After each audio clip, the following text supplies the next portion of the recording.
မင်္ဂလာပါဆယ်ကဒီနေ့မှာတော့ချီထိုးတဲ့အခါမှာမရှိမဖြစ်လိုအပ်တဲ့ပစ္စည်းလေး9မျိုးကိုပြပြပေးမှာပဲဖြစ်ပါတယ်ပထမဆုံးအနေနဲ့ကတော့အဆုံမှုပါဒီလိုအဆုံမှုကသူကအဲ့ဒီကလည်းစိုက်ဆုံးပါတယ်ပစ္စည်းတွေကလည်းအဆုံပါလို့ဒါလေးဝယ်မယ်ဆိုလို့ရှိရင်တော့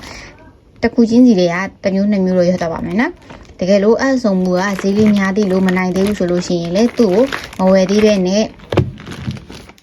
ဒီလိုတစ်ချောင်းချင်းစီလည်းဝယ်ထိုးလို့ရပါတယ်နော်တစ်ချောင်းချင်းစီကိုဝယ်လို့ဘာဆိုင်ကိုဝယ်ရမှန်းမသိတဲ့အခါမျိုးမှာဆိုလို့ရှိရင်ရွေးချက်စရာအနေနဲ့အနှစ်ချောင်းကိုရွေးလို့ရပါတယ်။နံပါတ်1ကတော့3မီလီကိုရွေးပါနောက်တစ်ခုကတော့3.5ပေါ့နော်3.5ကတော့စထိုးတဲ့လူတော်တော်များများက3.5ကိုပဲကင်ပါတယ်။ချီတုံးမှာဖြစ်တဲ့ကြောင့်မလို့ချီလုံးလဲလိုပါမယ်နော်။ချီလုံးကတော့ဒီလိုမျိုးအယောင်ဆုံးပေါ့နော်။3လုံးကနေပြီးတော့5လုံးလောက်ထိတော့ဝယ်ပါအယောင်လေးတွေနဲ့ဆိုလို့ရှိရင်တော့အစိမ်းရောင်တခြားပန်းရောင်အဖြူရောင်လေးတွေထည့်ဝယ်ပါနော်။ဘာလို့လဲဆိုတော့ချီစထိုးတဲ့အခါမှာဆိုလို့ရှိရင်0ကပန်းလေးတွေစထိုးပြတာများပါတယ်ဒါကြောင့်မလို့ပန်းလေးထိုးပြမယ်ဆိုလို့ရှိရင်အယောင်လေးလှနေအောင်အစိမ်းလေးကကြတော့တိရွက်အနေနဲ့သုံးလို့ရအောင်လို့အစိမ်းလေးကိုတော့မရှိမဖြစ်ဝယ်လိုက်ပါနော်နောက်တစ်ခုလိုအပ်တာက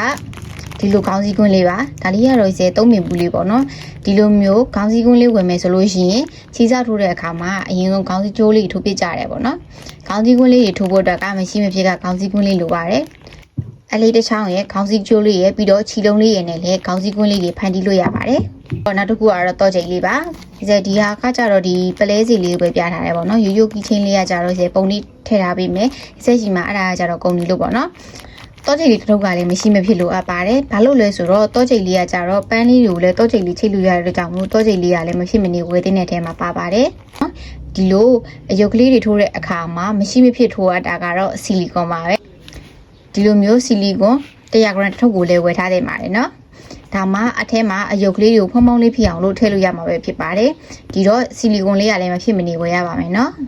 ခုကတော့မျက်လုံးလေးပါမျက်လုံးလေးကကြတော့ဒီလိုပေါ့နော်ဒီလိုအစုံတွေအများကြီးပါတဲ့မျက်လုံးလေးတွေကိုဝယ်တင်ပါတယ်သူကကြတော့အယုတ်ကလေးထိုးတဲ့အခါဒါမှမဟုတ်လို့ရှိရင်နေကြပန်းလေးတွေမှာမျက်လုံးလေးတွေကတ်ချင်တဲ့အခါမျိုးမှာလည်းသူကကတ်လို့ရပါတယ်